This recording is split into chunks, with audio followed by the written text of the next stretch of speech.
response. I was like, save it for TV. Welcome back to the Morning Show here on Arise News. I'm Biola Labi. I'm Tundra Biola. Lagos Island is one part of Nigeria's sprawling commercial nerve center, where most of the building infrastructures have nearly outlived their usefulness. These buildings continue to pose a clear and present danger to lives and property in the metropolis. To make matters worse, official response to emergencies arising from collapsed buildings and fire outbreaks has fueled a growing culture of distrust between the residents and government. To look at the situation and other matters arising from it, we're now being joined by Megan Chapman, co-director, Justice and Empowerment Initiatives, a nonprofit organization that has been advocating for a fair deal for slum and waterfront dwellers in Nigeria. Megan, welcome back to the program. Thank you so much. It's a pleasure to be here again. It's good to have you on. You were witness to, I'm sure you saw the building collapse a couple of months ago in Lagos Island. We know, and I mean, the UN, the World Health Organization, they've all continued to predict how cities are becoming the center, and the world is becoming more city-driven, more urban. And we continue to see these challenges, not only in our cities, but in cities around the world. Some of it is due to the amount of construction that's happening, that's changing waterbeds, that's causing more flooding, environmental and climate changes also. But in Lagos Island is one of the center points of the city. It's one of the oldest neighborhoods in the city. We continue to see buildings. I mean, even if you walk through or you drive through, you are also even uncomfortable with some of the states of the building, and that's just driving through. Talk less of this type of building collapse, tragedy that we saw, which lost, I mean, even the loss of lives, we haven't been able to agree on the number. What did that say to you about the problem that you're dealing with? Because it's one thing to be dealing with slum and waterfront people that are going to be displaced because of urbanization anyway. But when you actually see people that are in the city, these are their homes, what does that say to you about the magnitude of the challenge we're facing when it comes to urbanization and also infrastructure around housing? Yeah. Well, so I think you're right to talk about the magnitude of the problem, because the problem is enormous. If we just start talking about numbers, we know Lagos is a city of about 23 million people. UN Habitat estimates that 67% of people living in Nigerian cities, including Lagos, are living in slums, according to the international definition. Now, the truth is that when you go around the city, many of the places that would fall under the definition of slum don't look like what we think of as a slum. The slums or informal settlements are the places where we're working, the places that really look like slums, look like places that are informal and clearly, clearly kind of living a different type of lifestyle. But if you look at places like Lagos Island, I would call it semi-formal. It was formal. It was built according to certain building codes of the past. But the problem is maintenance, and that is a general challenge kind of across the city, is lack of maintenance of infrastructure. And this challenge that we have, you mentioned distrust between government and residents. We don't have a working relationship between the government and the regulatory agencies and people to find solutions to manage and ensure that buildings are maintained and kept up to standard. So I think it's a huge problem when like I said, the 67% of people that are living in slums. Many of the places are places that don't look like slums, but actually meet the definition because of the conditions of the buildings, because of lack of access to basic services, water, electricity, overcrowding. I mean, all these things are factors across the city. And it is a growing problem as well, because as we know, presently 50% of the Nigerian population lives in cities, and it's estimated by 2050 that will rise to 60%. So this is a huge challenge. We have to find workable solutions. What happened on Lagos Island is a huge human tragedy. But what I would say is that the government approach prior to and since is not going to address that tragedy. And that's what we really need to start talking about. The problem is, I personally believe that no one or very few people would willingly put other people at risk, would willingly live in a condition or send their children to school in a condition where their lives would be at risk. No one would do that if they had an alternative. The people who own buildings that are liable to collapse are not doing it because they want to put people at risk because of recklessness, reckless disregard, and so on. They're doing it because that may be the only source of livelihood that they have. They may not actually understand the condition of the building because, as you said, everything in the area may look a bit dilapidated. They don't know which ones are actually liable to collapse. And the regulatory agencies are not actually doing what they're meant to do. Let's talk about that for a minute. We have seen so many situations. If you drive around the city, you see buildings marked with red X's everywhere. Remove LASPGA, remove Ministry of Environment. Their buildings are marked everywhere. And there's very little effort to try to distinguish which things actually need to be removed for safety and security reasons and which things don't actually need to be removed, because the regulatory agencies, from all the situations that we've seen situations with individual buildings and we've seen situations with entire communities that have been marked for demolition. Generally, the interest of the authorities is one, either low-level corruption, interest in using the threat of eviction, the threat of demolition, to extort money from the building owners. We've seen those situations directly, or alternatively, it's actually an attempt to take over the land, in which case you'd see an entire neighborhood marked, and there's no engagement with the residents. It's actually about land grab. And so those are the two scenarios that we see. We've never seen any situation where, because we've actually done this, a building has been marked for demolition.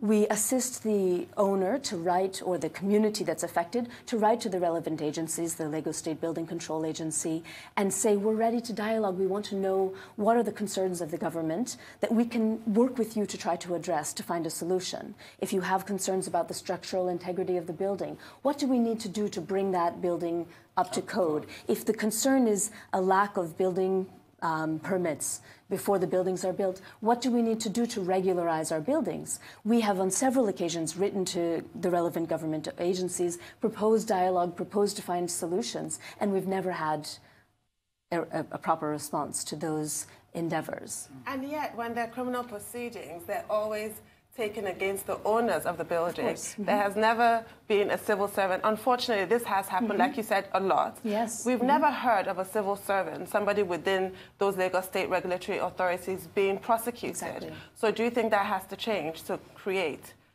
I think it should change so that we recognize that the regulatory agencies have responsibility. Right. I mean, in this particular case, we know that those buildings were marked for demolition. What happened to stop the demolition, we can only speculate, but I suspect it was similar to other situations that we've seen. Maybe money changed hands, somebody painted over, nobody came back. So we should apportion liability where it's due, but certainly the government needs to be held. You would really place the onus on the government more than on the individual? I would put the onus on everyone involved. I mean, the law would put the onus on everyone involved. If a building collapses, it is the owner that's responsible for the for the negligent construction, for not maintaining the building. But we know that that alone isn't going to be enough to solve the problem. So the regulatory agencies also need to do their part, and they need to do it with sincerity. What responsibilities do parents and people using buildings have? And is that realistic to expect that? Well, let me give an example. I have a friend who lives in a building in Szabo that we could only call the Leaning Tower of Szabo. It looks like the Leaning Tower of Pisa.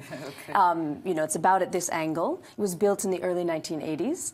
And before she moved into that building, because she liked the flat, she thought it was a nice location, it's actually a well-constructed building, she invited structural engineers to come and look at the building and ensure her, because she was concerned for her own safety. Her flat's at the top floor, and she had them come in, and they said it actually looks fine, despite the fact that the building has settled and is at an angle like this. It's a funny place because you actually go into a rolling chair like this, and you can roll from one side to the other. Wow. It's quite extreme, but she was assured by structural engineers that it was actually safe despite that. So we should never, the problem is that you can't actually judge structural integrity from what something looks like. Now, I personally might not choose to live there, but because I've seen so many of these situations across the city, but very few people, especially people with limited means, are choosing where they want to live based on what's ideal. they're choosing based on what's available. Yes. And we know that there's a limited supply of formal sector housing in the city, a limited supply of affordable housing. So people are constantly choosing things that are less than perfect. And so how are they supposed to decide? So how do we get the average person to be aware and to ask questions like your friend did? Well, I think people may be aware and they ask questions within the realm of what's possible. But the government should really be involved and should offer a service where if you have concerns about a building, you could call a number. The government could come in, they could check if that building was, you know, a safe building, and they could give you an official yes or no. And then, I mean, so that residents could be in dialogue with government about the safety of the buildings that they're occupying. Because again, we can't judge a book by its cover. Something's leaning like this, and it's safe. And something's straight up and down, and it actually looks, it's being newly built. I mean, the last building collapse that happened was, prior to this one, was the one in Lekki, Lekki Gardens. Yes. It was a building under construction, brand new construction. It had building permits, I'm very sure. And it collapsed and it killed, you know, several people. So you can't judge a book by its cover. What we need are experts who can actually do that for us. And the problem is that there's no, this is the role of government. Government should be allowing people to access those services free of charge so that they can actually know is something safe or not safe. When it comes to making corrections to buildings, of course, that's the owner's responsibility. But providing that public service should be something that the government is doing. Now, I'll give an example. We had one building in the Ajora area that was marked by the Lagos State Building Control Agency. It belonged to a school owner, actually. And immediately he got the notice. First of all, the officials who brought the notice were asking him to pay money. And he said, no, he's not interested in doing that. He wants to know, is the building really okay? So he invited, on our advice, he invited a professional builder, contractor, to come and look at it and make some recommendations. When we tried to submit those recommended improvements to the Building Control Agency and say, please, do you think that, you know, these would be acceptable? Would that bring it up to standard so that our client could invest in making those corrections to the building?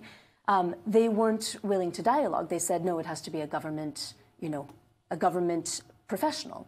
So we now engaged with the Ministry of Works and tried to find out what would be the process of assessing the structural integrity. It was going to cost in the environment of 200,000 naira to assess that building. Now, people living in poverty don't have 200,000 naira sitting around to spend just to test the building before they then have to invest in making improvements.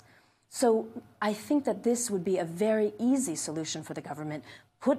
Set up an office that is there to test structural integrity. They offer their services for free, and then owners will know what they should do, and they then come up with a plan for, you know, within X, Y, and Z period of time, you have to effect these repairs, or else your building will be condemned and, you know, and slated for demolition. But what we're seeing instead of that is kind of a fire brigade approach. There's a crisis, there's an emergency, there's a lot of, you know, noise, some hearings. We start saying we're going to demolish X number of buildings.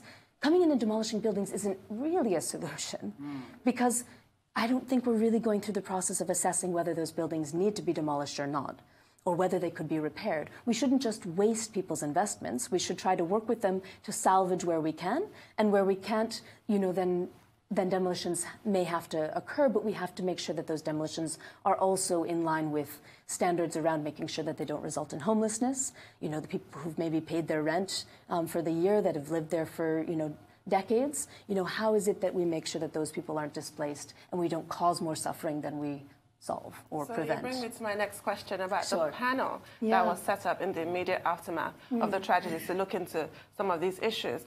Are you satisfied so far with what they've presented? Because we do have panel after panel being instituted and nothing really gets done. What is really being done to take care of the people, to rehouse them, to offer counseling even, because it's needed? A gentleman committed suicide, or no, a mother committed suicide. In the aftermath, she lost a child, or I think 2 children. So what really needs to be done? What does the government need to provide for the people affected by this tragedy? I mean, I think, again, we need to look at the immediate consequences of a tragedy like this: loss of life, homelessness, loss of livelihood, and try to provide support for the community that is in pain and the community that is suffering, as well as the families. But I think the bigger concern that I have is not can we do the right thing for a few weeks after a tragedy, but can we actually make the necessary changes and stay on the path and continue with it? Because we keep seeing these situations happening. There have been building collapses since I moved to Lagos, and I know there were many before that. And I haven't seen meaningful changes within the regulatory agencies to address those problems and prevent it from happening again. Are you entertaining any hopes that the incoming government might be different, that they might be more receptive to your suggestions? Have you tried to reach out to them? Did you meet with any of the candidates during the campaign? I'm always hopeful. I can't do this work if I'm not hopeful. And it seems like the reigning theme. We had guests here yesterday who were also very hopeful. Yeah, well, I said I'm always hopeful.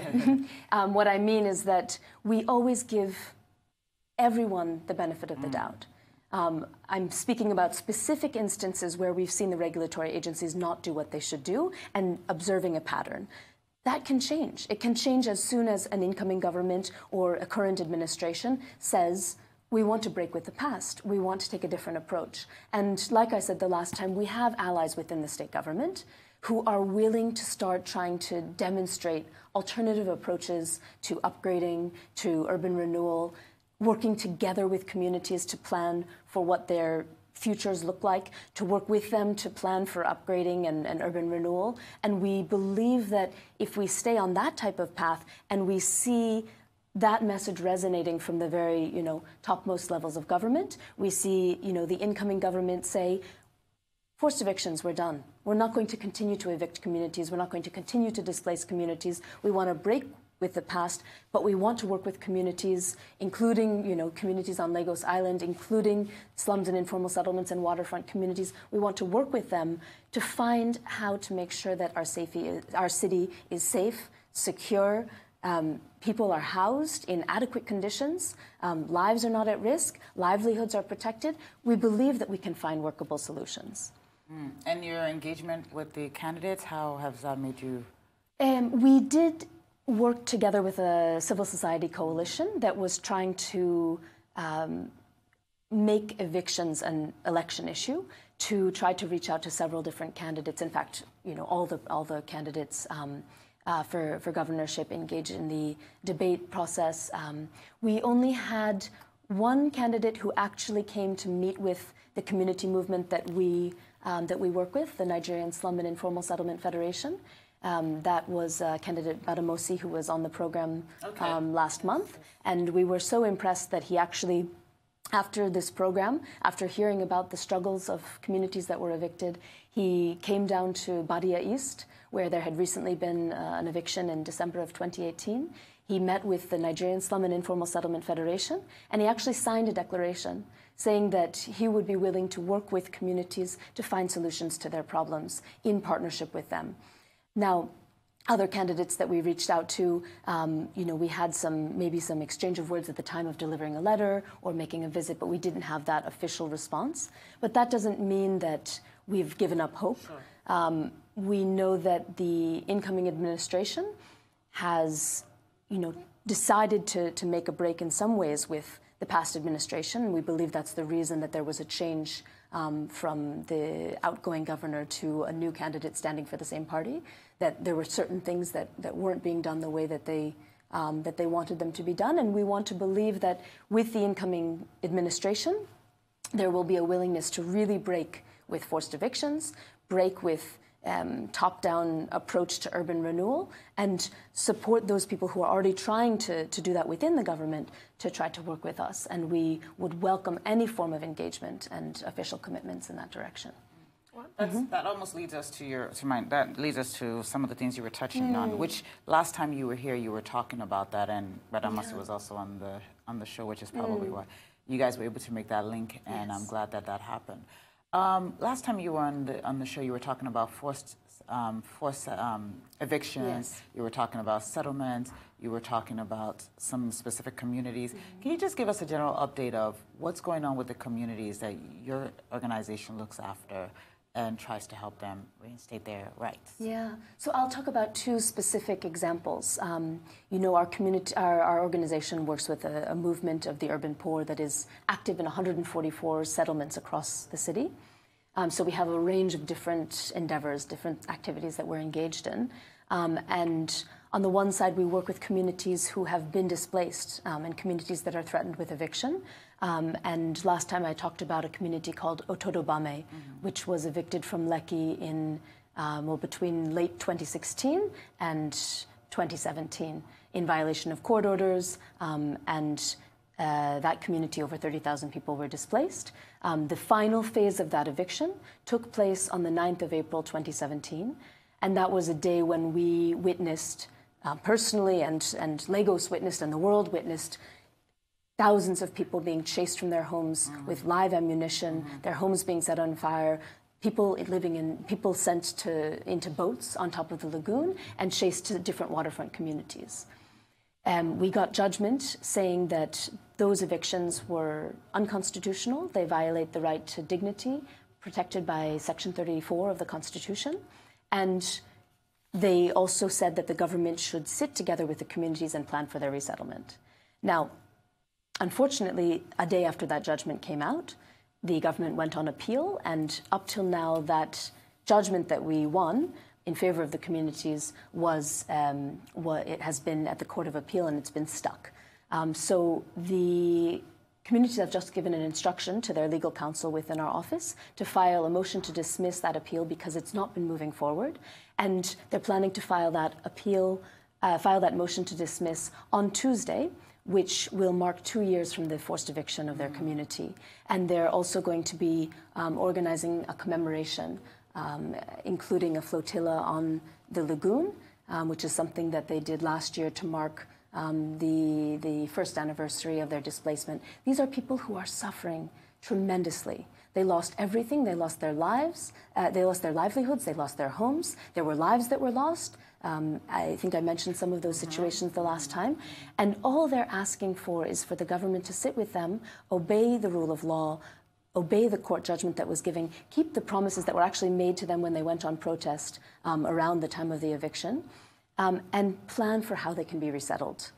Because the evictions that took place were unconstitutional, and they violate the rule of law and the principles of democracy. So that is what they're calling on the government to do. And I think that it's not just, asking for resettlement, because resettlement is complicated, like I said the last time. They are ready to work with urban planners on our team, to work with the government, to plan for how that can actually be a reality. How can they actually be resettled to a specific land? Now, the land from which they were evicted, if you go there today, it's not too far from here. We get to Lekki along Admiralty Way, just close to the International Children's School in Lekki. At the back of that place, there's a huge expanse of land now that's being sandfilled and being prepared for an upscale real estate project called Periwinkle Estates. That huge land, there's no reason that we couldn't take that land. The government is the one that's going to approve anything that's built there. There's no reason you couldn't take that big land, divide it, and allow the community to be resettled in situ, back to where they were displaced from. It would be so easy to do that, and we know that we have partners who would be willing to work with the government to support that kind of a solution. So we're really advocating and calling for that kind of approach to finding a solution to an intractable problem.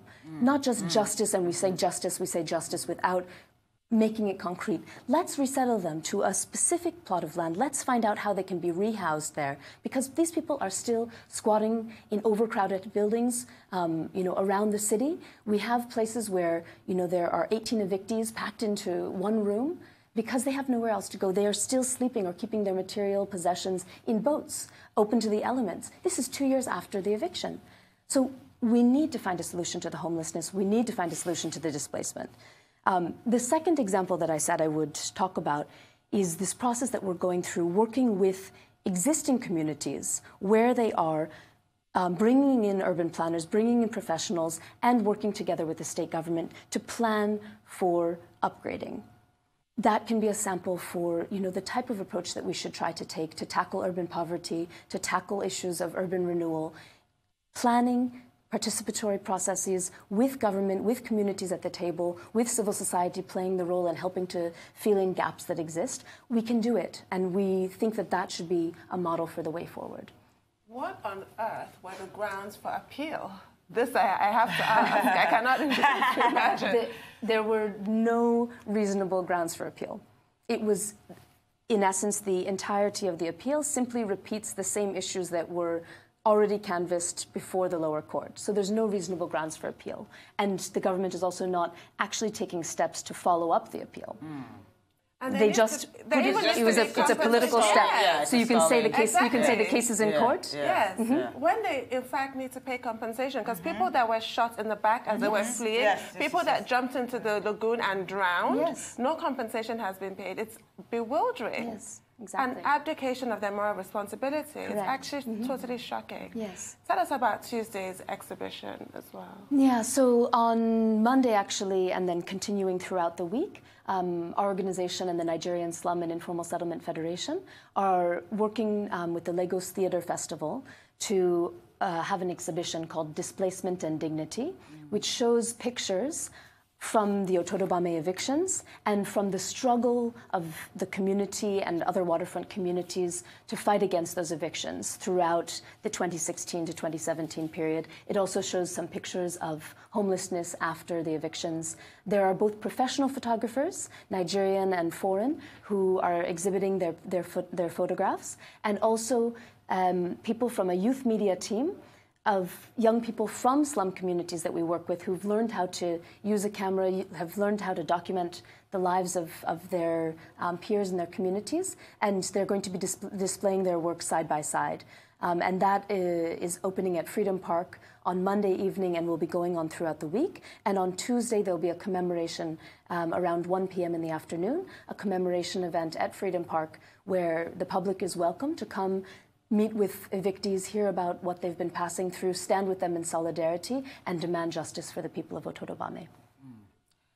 So my question to you is, when you look at a development like Periwinkle and sort of doing this side-by-side housing of sort of high and middle and low, and we know the growing challenge we have around housing, we know the infrastructure challenge we have around housing, what areas in the city can we start to renew and actually have this sort of a real sense of community of low, middle, and high form of housing built in? Are there places that you've seen this done really well that can either be adopted here in Lagos, or are we sort of have an opportunity to be a pioneer in this field?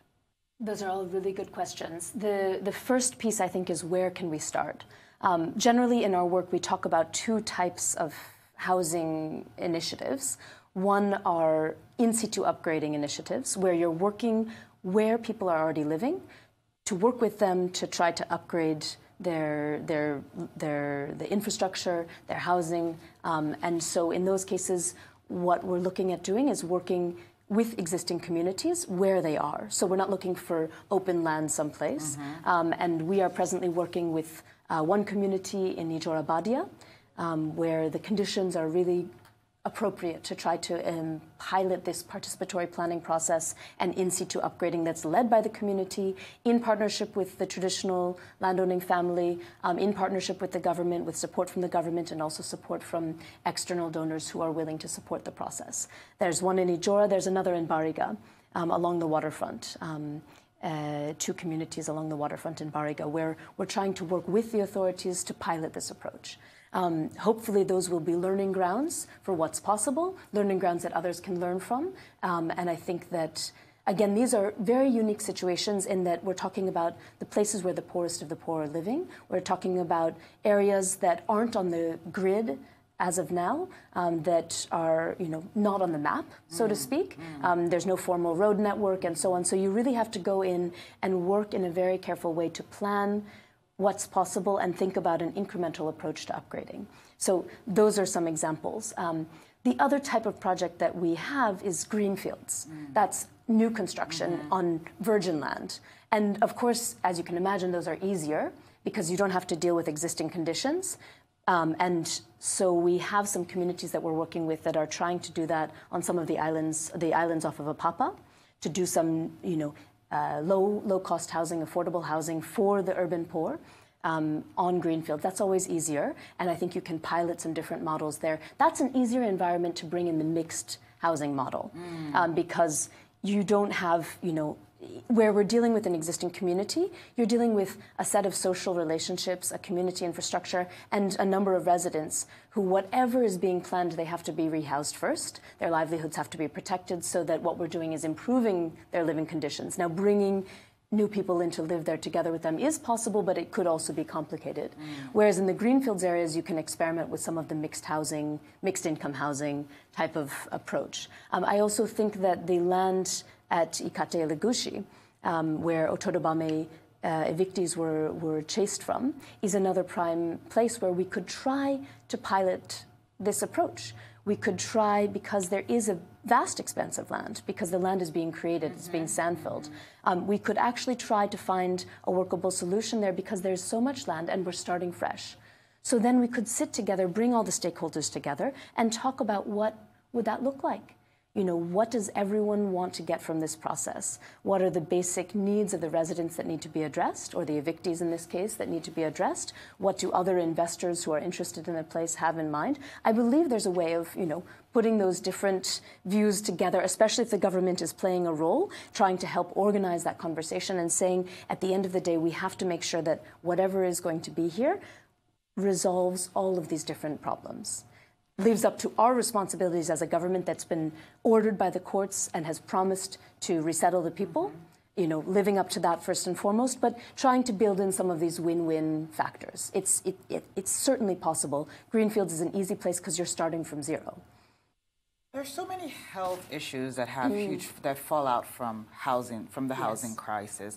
And one of the things we've seen recently is the public defecation numbers of Nigeria actually skyrocket. And actually one of the biggest fallouts from that is displacement and homelessness. When you're looking at the macro issues and sort of the interdependence of these other issues, does the Federation of Slum and Informal Sector Dwellers, does it get overwhelming because these challenges are compounded by other challenges and other challenges, and so you have real health issues. So people that are so for example, people that are 18 people living in one bedroom or in one place now have compounded each other because now they're infecting each other. They obviously are not also able to sort of depend and live off of one toilet. So just my challenge is also, as we're dealing with these, how is the government engaging from health and social support systems? Yeah, so the first thing I would say is that I would encourage everyone to take time, overcome, you know, the fear that people might have to actually go and visit some of the communities where we work. To talk to residents, to see the conditions of life, because the amazing thing that happens when you do that, and you spend time, which I do on a regular basis, in such communities, is you see that there are like these incredibly visceral eyesores, you know, in terms of certain lack of infrastructure, you know, clogged drainages, other issues that are created by conditions around them, not by the people themselves, are created by the lack of sewage system, are created by the way that, you know, refuse flows into the lagoon from all parts of the city. So they're basically the recipients of conditions that they're not actually the ones creating, and they're trying to find solutions at their own level to try to see how to address those conditions. And that's the amazing thing, is that you go there, you start engaging, and you actually see that people aren't living, except, you know, when I talk about evictees, people aren't living in desperation. They're not all sick and, you know, infirm and so on. People are actually living with dignity. If you go, I have so many people who've come into a community, they first see, you know, this pile of refuse at the mouth of the community because there's no llama's not coming to collect the refuse. And then they walk in and they start looking into people's homes, or they're invited into someone's home, and they see that it's actually incredibly clean, well organized.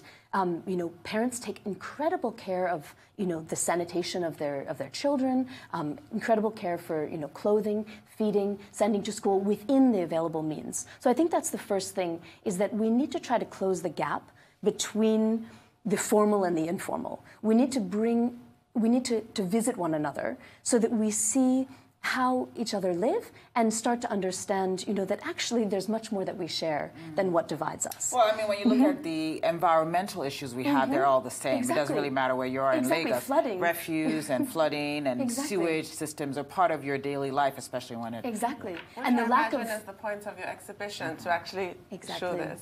Humanize... the dignity of the people. Exactly. And like you said, you talked about sewage and sanitation issues. There's no sewage system in the entire city. In a formal area where I live in Ebutimeta, my building has a private soakaway. I'm sure for most of us, our buildings have private soakaways, or if we're in an estate, at least it's still a private sewage system. The city government doesn't have a solution to that, and it's left to individuals to find workable solutions. So again, I think that what we're always impressed by is the fact that residents find solutions to so many problems. That doesn't mean it's perfect, and certainly there's a lot of work to be done. So on the issue of open defecation, for example, we're tackling it from two sides. Is it overwhelming? Yes, but put that aside. We're tackling it from two sides. On one hand, we have a team, the Federation has a team of community health educators who are from the communities, who've gone through an extensive training on health issues. They go around and they educate their communities about basic issues like, sanitation, water, malaria prevention, nutrition, a variety of different issues, maternal health, reproductive health, and so on.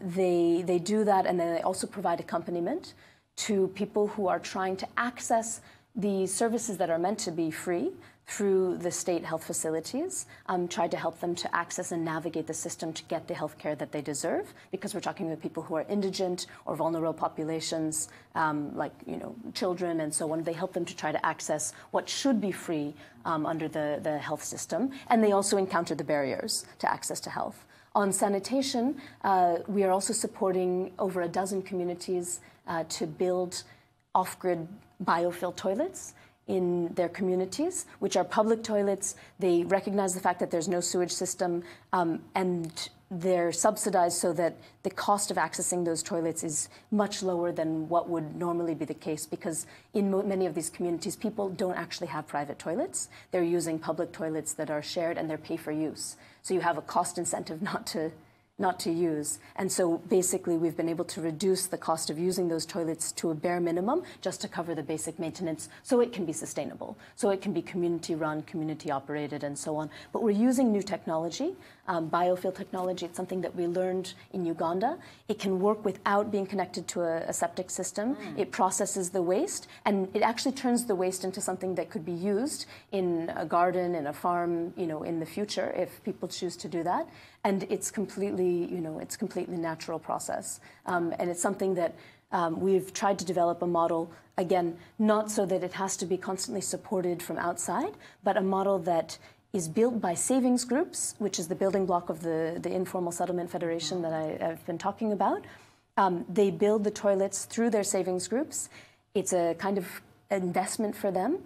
They offer it to their communities, and then it can be replicated. And so there's this natural process that we're trying to support of pilot something that works and let it be replicated across the network. Of course, the government can also come in and help us to take it to scale. That would be great. That would be ideal. That would be ideal. And how many are you building to start with? So we've just done the initial set of 12. Each of them is a community. It's a block of toilets. So we've just done the initial set of 12, and we're looking to replicate it now across more communities. We're bringing in solar now, so that there's actually a light, at night in those toilet facilities, because of course we have to be concerned about safety of women and girls. I mean, there's a whole number of different factors and things you have to think about, but this is what we're doing, and we're very ready to work with the Ministry of Environment or anyone in government to help, take that to scale, take it further. But it's a workable solution. We also have samples. I mean, on sanitation, we're currently discussing with some colleagues of ours in Pakistan who had done community-level sewage systems, actually built a community-managed sewage system. So it's not just a one-off toilet, but it's an entire, sewage system at the community level. And we're learning from them about what they did in Pakistan in some informal settlements, so that we could attempt that in some of the participatory upgrading processes that we're supporting in Federation communities. So there are solutions to every problem, but you have to engage with the details. this fire brigade approach, that the government, building, demolish more, and yeah, and you can't just say we're going to fix it, in one day. We need, lasting engagement and engagement with the details to find workable solutions. Thank you so much, Megan. It's a pleasure. I have one last question for you. What type of psychosocial support do people need in these settlements, and also people that experience the building collapse, yes, these type of tragedies? And again, are they getting no. The truth is that I think there's very little infrastructure for psychosocial counseling and support in Nigeria in general. The number of trained psychologists and counseling services is very, very few. I think that at the same time, always when there's a vacuum or there's an absence of one thing, people find other solutions. So I see religion playing a huge role in supporting people through crisis. Solidarity movements like our own. The day after the eviction of Otodobame, we had dozens of people who just showed up in our office. Not because they were looking for anything, they just didn't know where to go. And they came there and they talked to their fellow evictees, and they keep coming because they can actually find some kind of peer support, people to talk to. And one of the biggest challenges after displacement is the loss of community, loss of your social support network. You're suddenly, you're separated from your family, you're separated from your community members. And so what we try to do is provide spaces where people can come together and overcome, that sense of loneliness and loss, and try to, maintain some of those social connections. And that's why we also advocate for in-situ upgrading, because it's not enough just to, build a better drainage or build a better housing building. You need to preserve the social networks that exist, because those are people's primary support. And everything that we do, we try to look at what's working and how can it be improved on, not how do we start from scratch. So ideally, yes, there should be psychosocial counseling for people who've gone through traumatic experiences. In reality, it hardly exists. One thing we're trying to do for victims of different kinds of trauma is we have a network of community-based paralegals, and we're actually trying to work with some partners to give them training in psychosocial support so that they could add that to what they do. But again, this is we're just trying to find the best way forward, the best way of supplementing what already exists. But I think at the end of the day, if we don't cause displacement, that's always the best. And where displacement exists, we try to not exacerbate the problem, but try to work with people who've been traumatized, work with people who've been displaced, work with people who've lost so much, to give them support, tell them that, you have people who are ready to work with you to find solutions to the problems that you're facing, not, blaming them for the problem. Being there in the first place. Exactly. Well, this is what I was saying to you earlier about the counseling or the absence thereof when there was that suicide. And God knows how many other people have had, been triggered, depression, post-traumatic stress disorder, real issues. In Nigeria, we have less than 2,000 psychiatrists in a population of almost 200 million. It's a huge issue. It really is. Yeah. And actually, speaking of suicide, about a month or two ago, there was a meeting going on in one of the communities where we work, along in Bariga, close to the waterfront. And while our team was there in this meeting, the Federation was the one organizing the meeting, a fisherman actually came from the lagoon, and he carried a young man who was from Shoki, who had jumped off the bridge, attempting suicide. And he had rescued, the fisherman from Agoegun community in Bariga, had rescued this man, brought him out, carried him into the community, and they called me saying, what do we do now? How do we support this man? They'd already rescued him, and we discussed with them what were some possible solutions. They helped take him back to his family, helped, talk to the family about what actually happened, actually discussed with him what had triggered him getting to that point of wanting to make a suicide attempt. And this is a real story, this just happened. And then we reached out on social media to try to start finding out where could we refer him for counseling.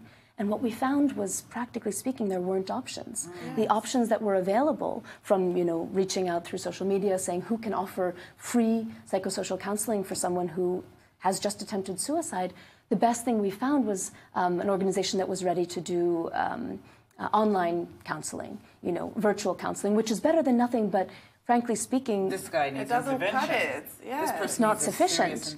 It's not sufficient. And, you know, we weren't able to do much more than reconnect him with his, you know, his family network, his neighbors, and, you know, his religious community, and then continue to call and check on him and see how he's doing. And thank goodness he hasn't made a repeat attempt. But, you know, we wish we could refer. We can't do everything. But it is a huge gap. It is a huge issue.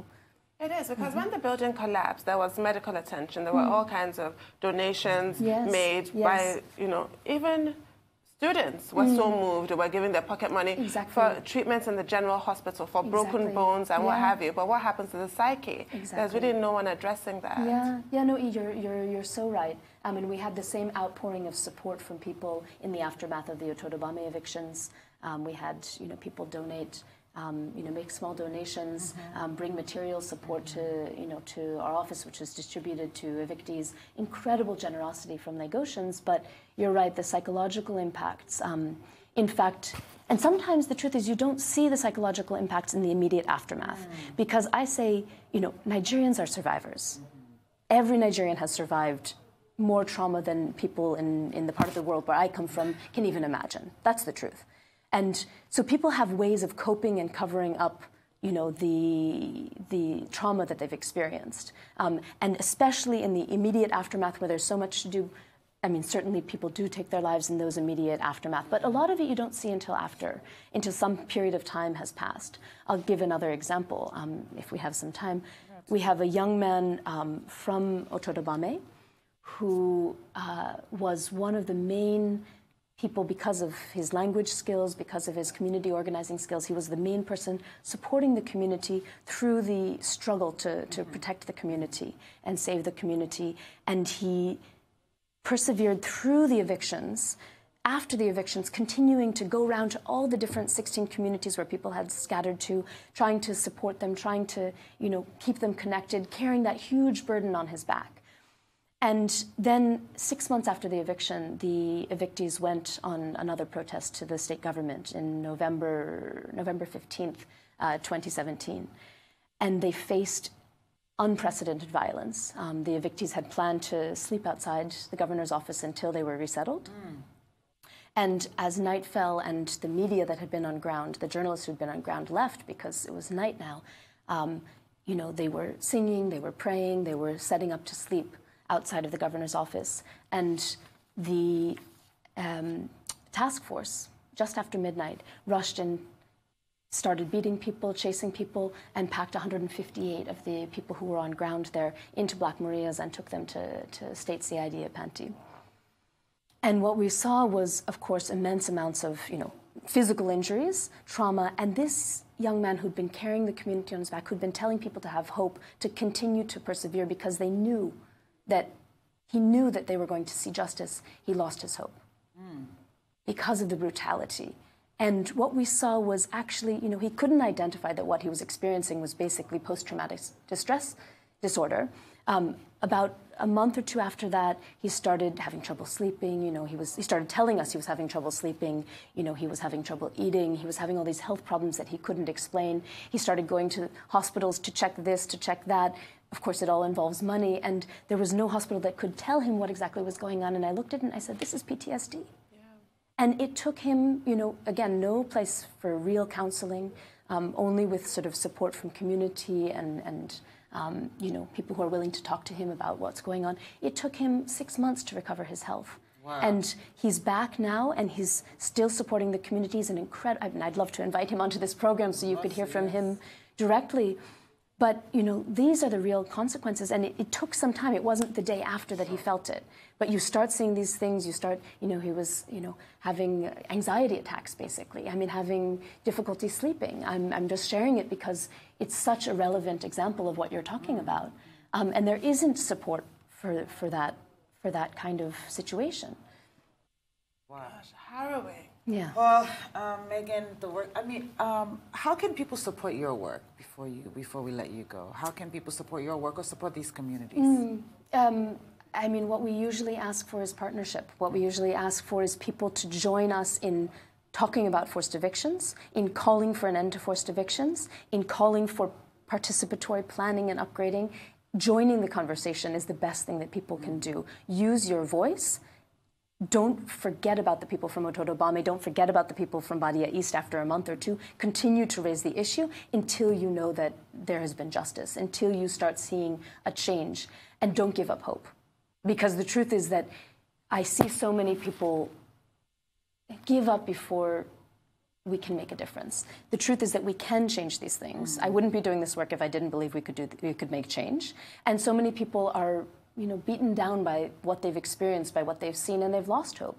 But if we lose hope, we basically give in to the forces that we're trying to struggle against. And so we ask people to keep their hope, keep struggling. And I know it sounds, naive. I know I'm not born and raised in Nigeria, but I've been here for a decade, and I'm still here, and I'm continuing to stay.